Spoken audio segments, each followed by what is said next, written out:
What's up, y'all? What's up, y'all? Show some Decimal. Chris, we're back in that video. I explain. Twilight was all in Bale's head. Yes, I'm seriously. What's going on with this? Make sure y'all like, comment, and subscribe. Make sure you subscribe. All our social media is gonna pop on the screen. Alex Bale. Do he get out on bail? Do he touch down across hell? Is he looking for somebody for the sale? And do he shop at Yale? I did that about this. Mess over my words. Anyways, let's get on to it.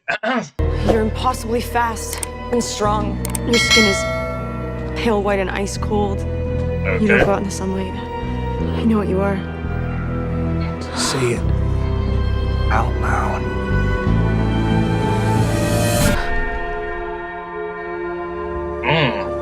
You never existed.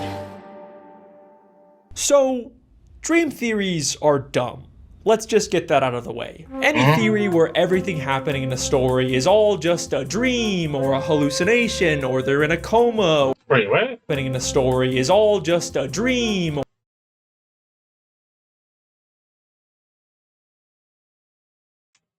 So this is they think this is a whole dream the whole time for Adventure Time? Alright, now y'all ain't gonna mess with Adventure Time now. Or a hallucination. Wow, okay. Yeah, y'all not messing with Batman either, dog. Or they're in a coma. Okay, Ash Ketchum or the purgatory or whatever. We can all agree that these theories tend to be very lazy and overdone and usually don't have any evidence besides, whoa, this fictional thing is so crazy and unrealistic. That must mean it's a dream. And I try to avoid these theories as much as possible. But on the very rare occasion where there actually is an overwhelming amount of evidence to support them, then I think dream theories can be really fun. And believe it or not, but I think that I may have found a piece of media with one of the most compelling undiscovered dream theories of all time. I am of course referring to the iconic 2000s vampire teen romance, Twilight. Now, I'm not afraid to admit that I like Twilight. I think these movies... Alright, hold on. Gotta move my camera. This is gonna be the last time y'all see your boy with a dark background. It's gonna have like some colorful backgrounds. Probably Thursday. That's when they're supposed to come, Thursday. But yeah. I ain't gotta be in the comments talking about, oh my god, you still got a dark background. Crispy, you just never listen to us. Alright, now chill out. These are really dumb and funny and iconic, and I just have this nostalgic sweet spot for them. If you were too cool to watch Twilight, it's basically about an awkward new girl at school who meets a mysterious, dreamy guy who keeps staring at her for some reason. But it turns out he's actually a vampire who's in love with her. Like my own personal brand of heroin.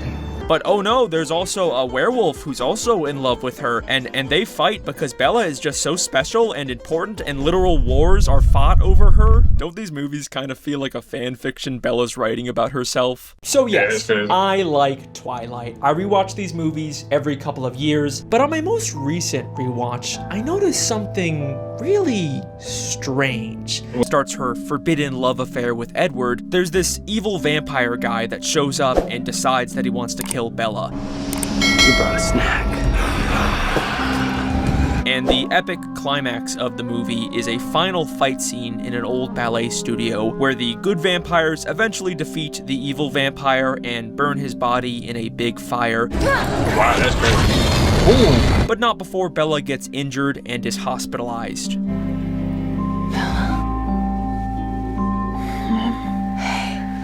Bella then wakes up in a hospital room with her mom, who thinks that she just fell down some stairs. What happened? Well, when you fell, you broke your leg. You tripped. And you fell down 2 flights of stairs. Now obviously, this is a lie that they told Bella's mom. These movies are full of lies like this to keep the vampire's existence a secret. Whenever the weather's nice, the Collins disappear. Dr. and Mrs. Collins yank them out for like hiking and camping and stuff. And Bella is ultimately fine in the end, and they have a beautiful happy ending where love wins.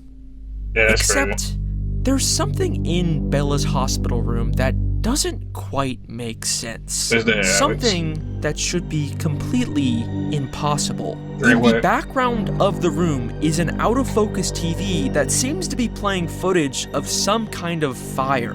But if you look really closely, you'll realize that this is actually footage from the previous scene. What? Like, it is undeniably the fire from the vampire fight that just happened. There is no logical reason why this TV would be playing this. I mean, is this supposed to be like an Easter egg? Or were they just so lazy about what to put on the TV that they, I don't know, reused footage? I mean, that's what I initially thought, but then I noticed there's something else in this hospital room. On the far wall, there is a painting of what looks like a ballet studio, which is also exactly where the previous scene took place. I mean, this was clearly intentional. This was not a mistake or laziness. This took effort from the filmmakers to include.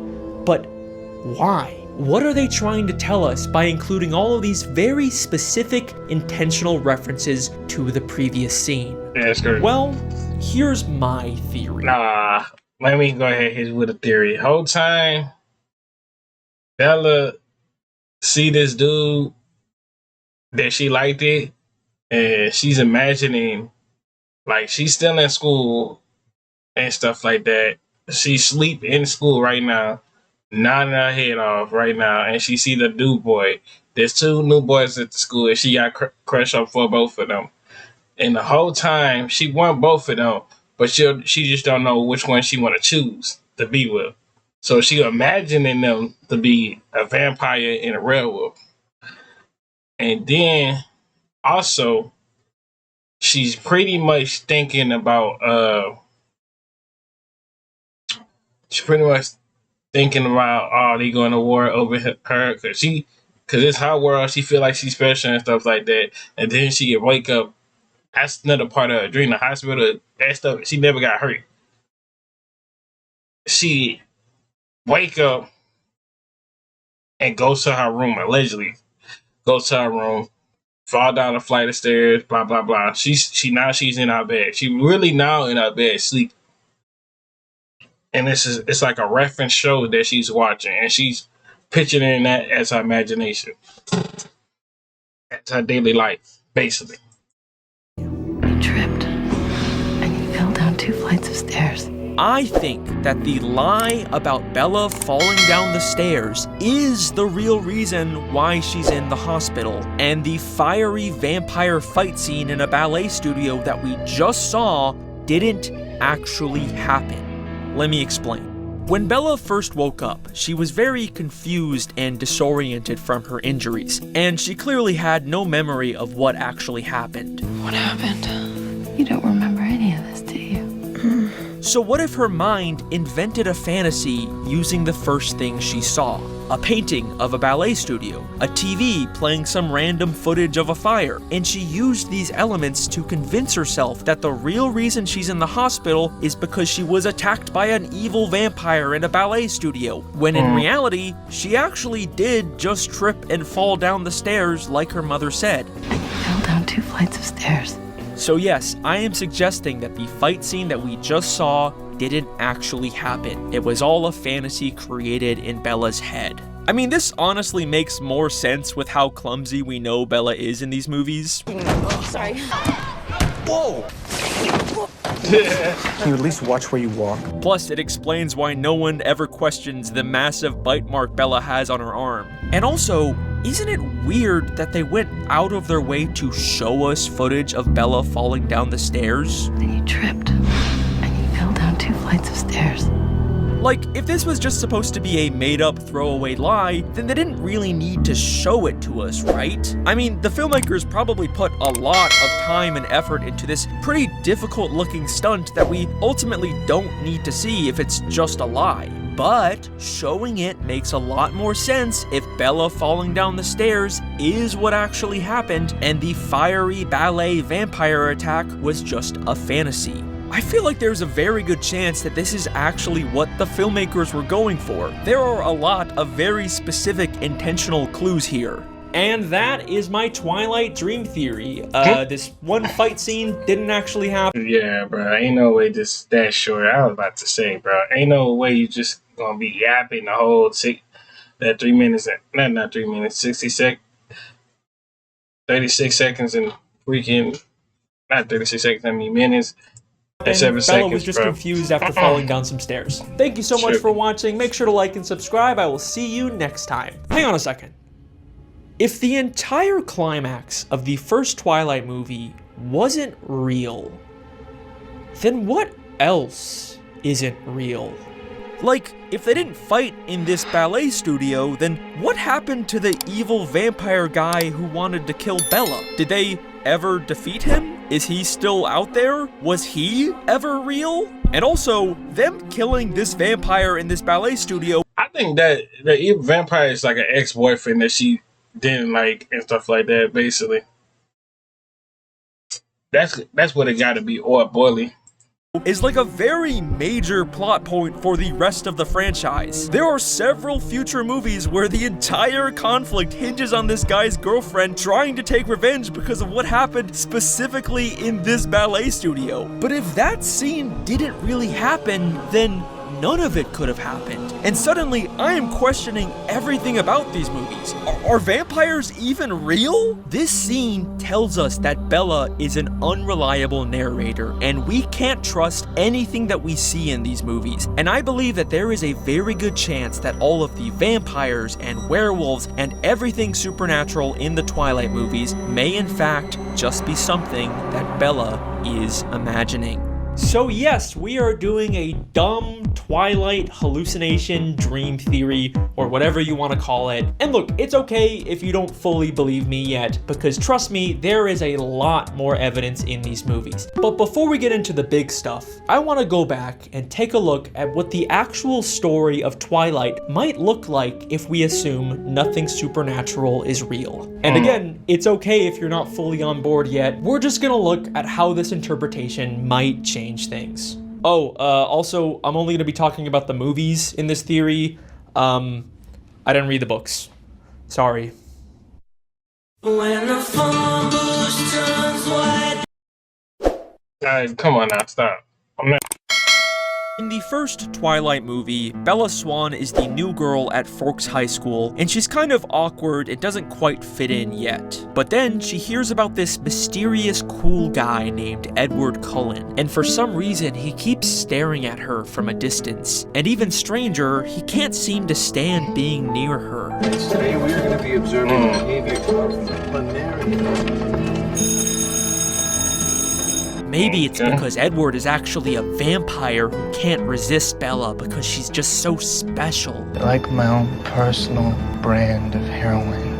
Or maybe it's because she was clearly awkwardly staring at him first, and also she just came from gym class, so I don't know, maybe she doesn't smell that great right now.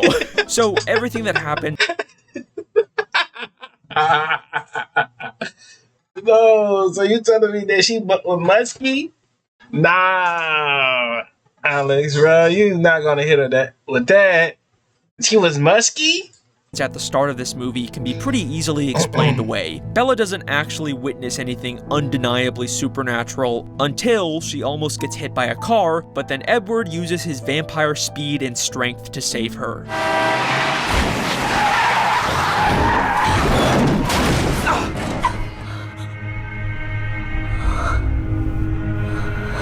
But once again, just like with the ballet scene, Bella ends up in the hospital and she's given an alternate explanation for what happened. How did you get over to me so fast?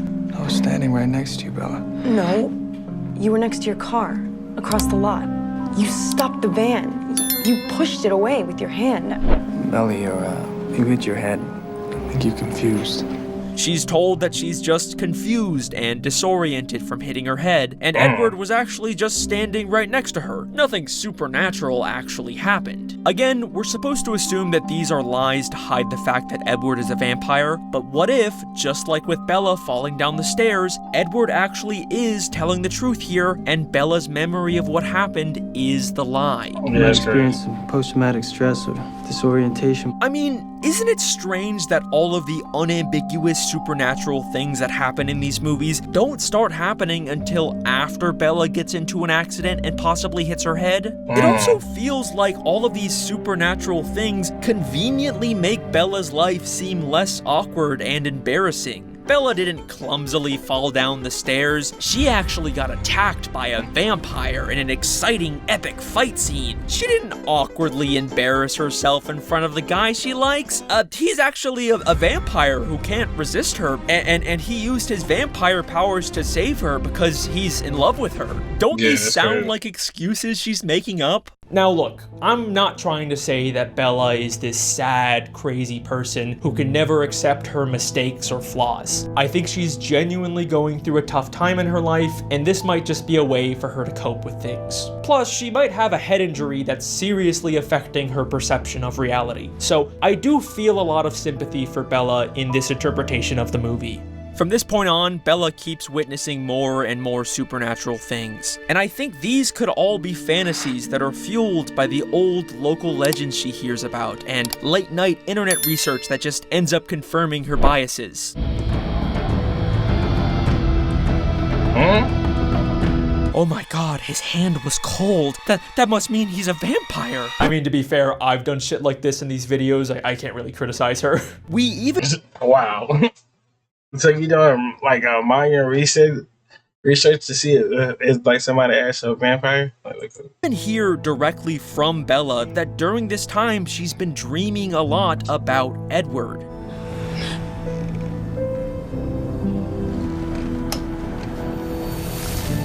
That was the first night I dreamt of Edward Cullen. And after Edward finally does reveal to her that he's a sparkly vampire and Bella accepts him for who he is, we literally immediately cut to Bella in her bed daydreaming. That's crazy.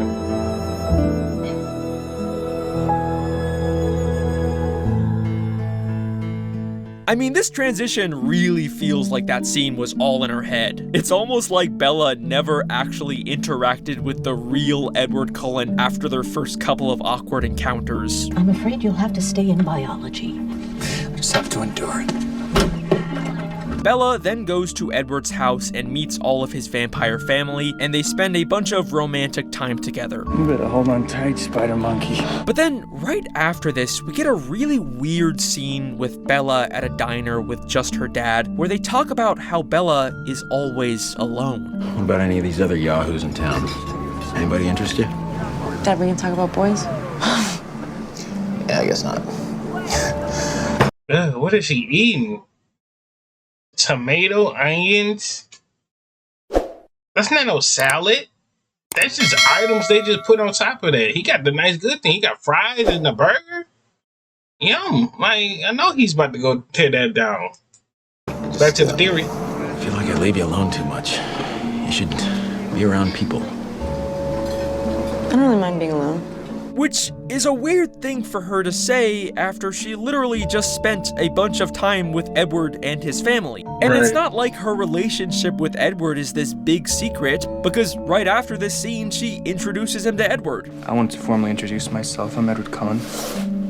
Hi, Edward. So, why lie here? This conversation almost feels like a moment of truth is poking through, and Bella briefly admits to herself that she's not actually spending time with a bunch of vampires. I don't really mind being alone. And then we get the iconic vampire baseball scene that we all love. Okay, now I see why you need the thunder. And if you're wondering why Bella would imagine a vampire baseball game of all things, well, the scene right before Bella leaves with Edward to play is Bella on the phone with her mom talking about baseball. So, how's all the baseball stuff going? Oh, Phil's working so hard. You know, Hey. spring training. We're looking for a house to rent in case things become more permanent. Once again, I think Bella's fantasies are taking inspiration from her real life. Her mom sounds pretty happy spending time with her new husband in his new baseball career, so maybe that's why Bella imagined her own version of that happiness. Oh, Phil's working so hard. You know, spring training. Then, of course, the evil vampire guy shows up and wants to kill Bella, so she has to run far away to keep herself and her father safe. But in order to convince Charlie to let her leave, she says some pretty horrible stuff to him. Look, Bella, I know I'm not that much fun to be around, but I can change that. We can do more stuff together. Like what? Like watch baseball on the flat screen? Eat at the diner every night? Steak and cobbler? Dad, that's you, that's not me. Bella, come on, I just got your back. Yeah, you know, if I don't get out now, then I'm just gonna be stuck here like Mom. Wow. See, you know, I would have, see, if that wasn't me, bro. Now I told that to my mom. My mom would have caught back, slapped me. And my dad would have caught back and slapped me for that shit. Ain't no way, bro.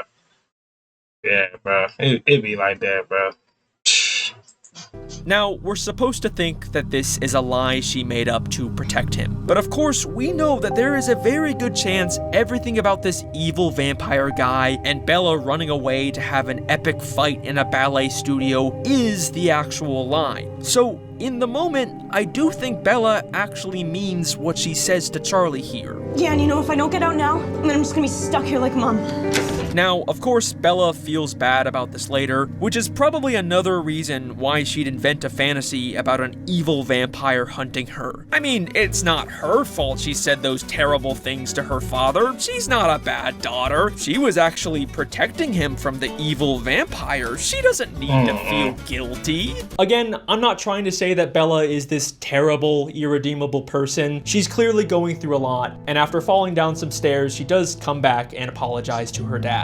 And that is the story of the first Twilight movie without the supernatural. And again, it's okay if you're not fully on board yet, because the next movie in the saga is where everything really starts to click together. So let's take a look at Twilight: New Moon.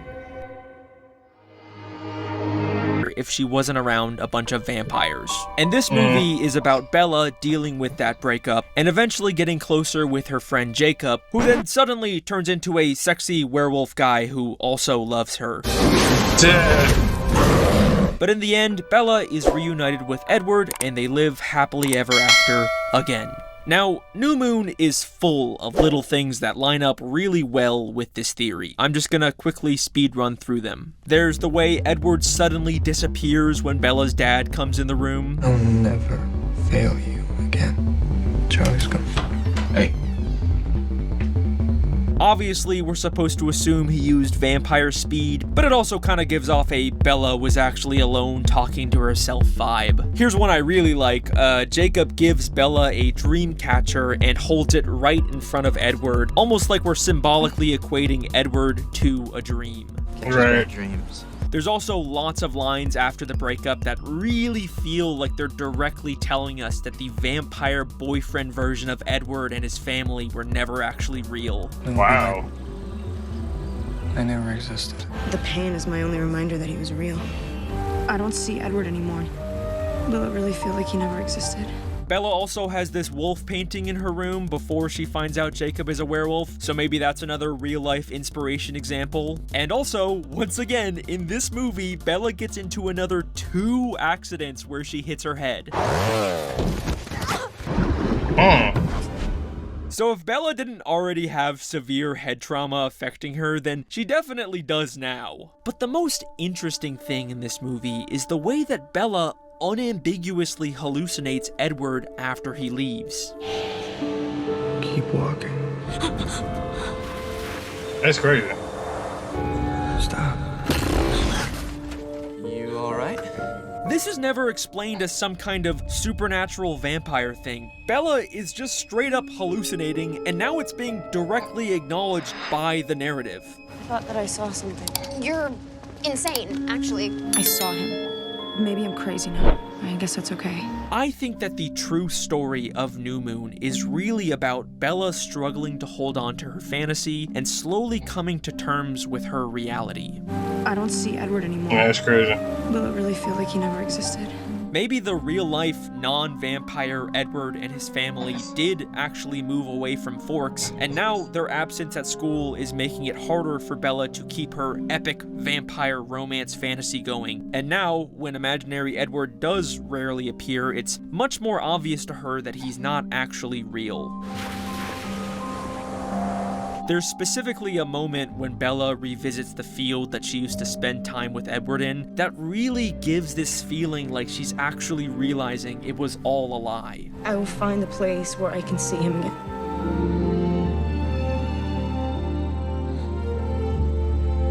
Yeah.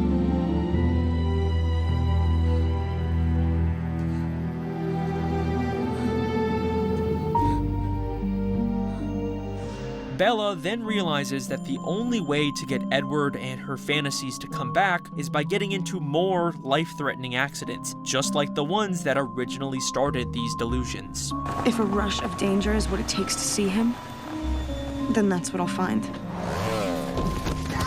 But it only works temporarily, and eventually there's a point in this movie where Bella starts spending a little more time with her real-life friend Jacob, and a little less time focusing on the vampire Edward fantasy. I wish I could tell you about Jake. He makes me feel better. He makes me feel alive. And it seems like she might actually start to accept her real life for what it is, and finally be willing to let go of all of these supernatural fantasies. The hole in my chest. Well, when I'm with Jake, it's like it's almost healed. But then something changes. Right. As Jacob and Bella get closer, it becomes clear that Jacob wants something more romantic from her. But Bella, understandably, isn't really interested in something like that right now, so she keeps turning him down. Probably has that flu that's going around. What? I can't hold your hand? Jake, please, don't do this. Why? Because you're about to ruin everything. And I need you. And then suddenly, Jacob decides to leave Bella and completely stop talking to her. Jake, Wow. Your dad says you have mono. He won't let me visit, but would you call me? Hey, it's me again. I'm sorry about what I said at the movie theater. I just wanted to hear your voice, so no pressure. Jacob, please, call me. This is obviously very tough and confusing for Bella, and it's very similar to what she experienced with Edward at the start of the first movie. And I think this unfortunately leads to Bella backsliding into her fantasies again, because the very next time she sees Jacob, oh look, he suddenly looks completely different, and then oh, he's also a sexy werewolf now, and he was actually just avoiding Bella to protect her, just like Edward. I promised I wouldn't hurt you, Bella. And this is me keeping that promise.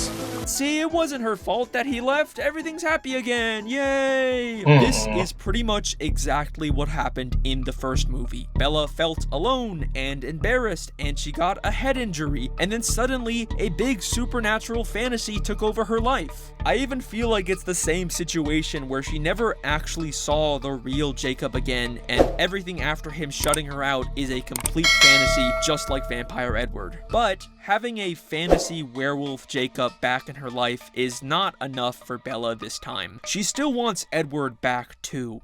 I'm all right. Until I'm alone. But I realize where I have to go. What I have to do to see him again.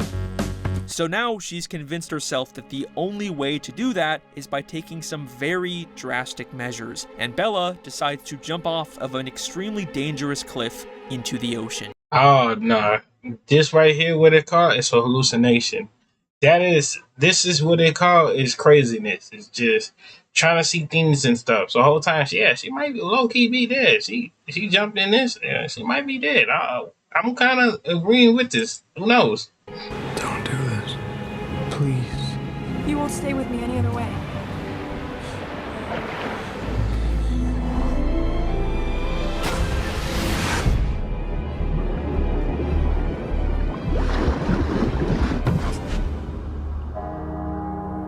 Bella accidentally hits her head and gets knocked unconscious, and it seems like she's about to actually drown. But then thankfully, Jacob is able to suddenly show up out of nowhere and pull her out at the last second, and she thankfully survives. Come on, Bella. Breathe. Bella. Jake, And also, her plan seems to have worked because she's immediately given an opportunity to be fully reunited with the vampire Edward in another epic climax, this time set in Italy. And once again, they live happily ever after, and that is the story of Twilight New Moon. Except, just like last time, there's another very strange hidden detail that heavily implies that the climax of this movie also wasn't real. It's something that, if you don't believe this theory yet, I guarantee will convince you that I'm onto something here. At the start of New Moon, Bella is learning about Romeo and Juliet in school, and she's specifically watching the scene where Romeo falsely believes Juliet is dead, so he takes his own life. Oh, my love, my wife, death that hath sucked the honey of thy breath hath had no power yet upon thy beauty. And this is pretty much exactly what happens later in New Moon's climax. Edward falsely believes Bella drowned after jumping off the cliff, so he tries to expose his sparkly vampire skin in public, which would force the evil head vampire guys to kill him. Now, this does work really well with my theory. You could definitely make the case that this inspired Bella's fantasy later on. But I'm also not gonna pretend like this is the most mind-blowing smoking gun ever. I mean, this is obviously just pretty basic foreshadowing. Lots of shows and movies have done this exact same thing. They do it in Breaking Bad, they do it every fucking 10 seconds in Stranger Things. It's not that big of a deal. But what makes this example different from any of your other standard run-of-the-mill foreshadowings is the Romeo and Juliet book that Bella was reading. A book that we only see for a few seconds at the very start of the movie. Because if you look really closely, not only can you see the exact same red cloaks that everyone is wearing in the climax, but also the same exact fucking building that the climax takes place in. Wow. Literally, this building is the evil head. She got it like freaking everything Pacific, like everything. That's crazy. Vampire layer that shows up in all of the future Twilight movies. This is not just a cute little coincidence or foreshadowing. This is literally an exact photo of what will happen at the end of this movie, just like with the ballet studio. Bella read the book and saw this cover, and that's what she used to imagine this entire fake climactic scene. There is no other explanation for this. The vampires and the werewolves in these movies are all inside of Bella's head. I am sorry if that ruins the fun of Twilight for you, but the evidence here is pretty hard to argue with. Okay, so after New Moon, it seems like Bella fully embraces her fantasy forever, because going forward, these movies kind of go off the rails and fully commit to being large-scale, epic, supernatural Marvel movies where tons of crazy stuff is always happening, and there's not really any more signs of what's actually happening in Bella's real life. And this is about where I planned on ending this video, because it felt like everything in this theory was wrapped up pretty nicely. But there was still something that was bothering me. A single question that I've been trying to ignore because it implies something really far out there and uncomfortable, even for this already insane video. But unfortunately, I couldn't stop myself from asking this one final question. How exactly did Bella get out of the water at the end of New Moon?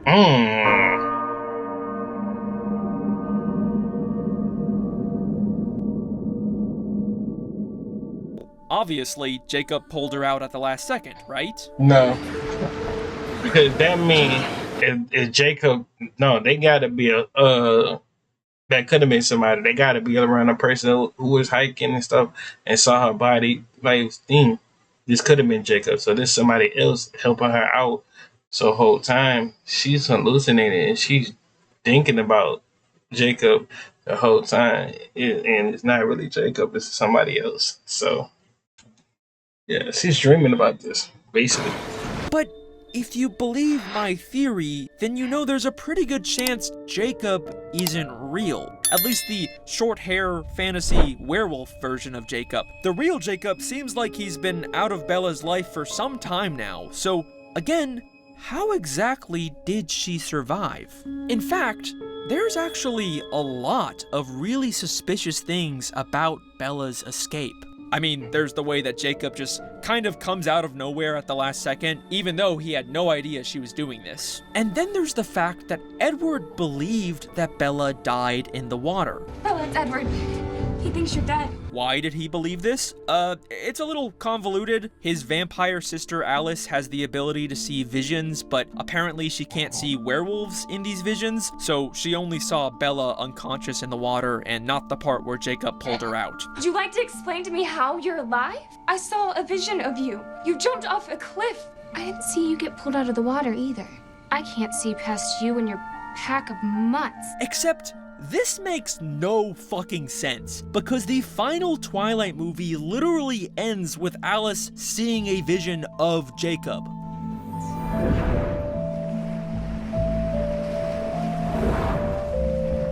So Jacob being a werewolf clearly isn't the reason why she never saw him pull her out. What if the reason for all of these contradictions is because Bella was never actually pulled out of the water?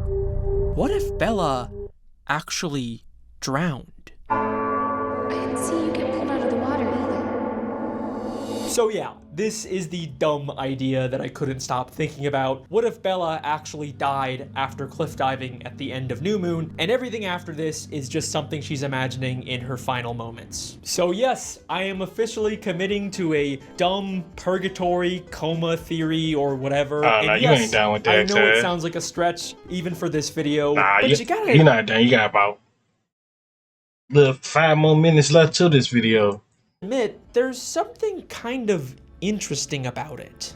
It explains why this series has such a shift into full-on fantasy blockbuster after this movie. And these movies already have a precedent for your life flashing before your eyes when you're close to death. So it's not too far-fetched that Bella would be imagining years worth of things in this one little moment. And even the story of Twilight after New Moon kind of lines up with what Bella would be experiencing in the water. One of the main focuses in these movies from now on is whether or not Bella will be turned into a vampire and the consequences of that. I have to figure out what to tell people. Why they'll never see me again.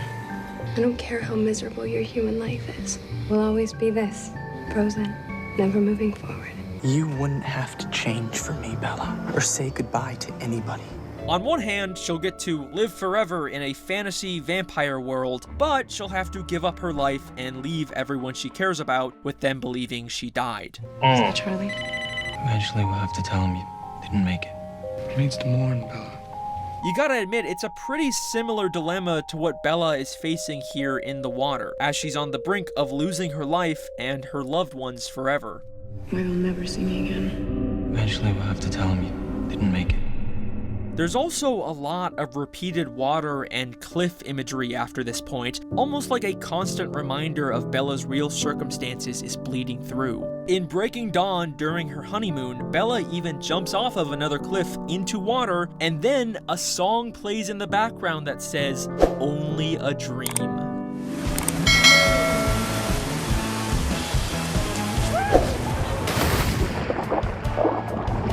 That's good.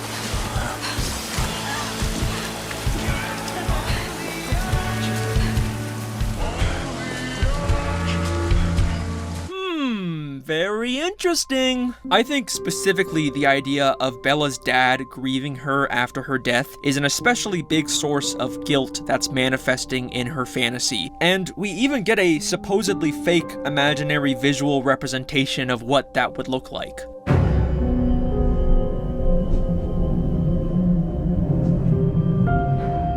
But just like with them showing us Bella falling down the stairs, I think there's a good chance that this funeral vision is actually what happened and everything else is the lie.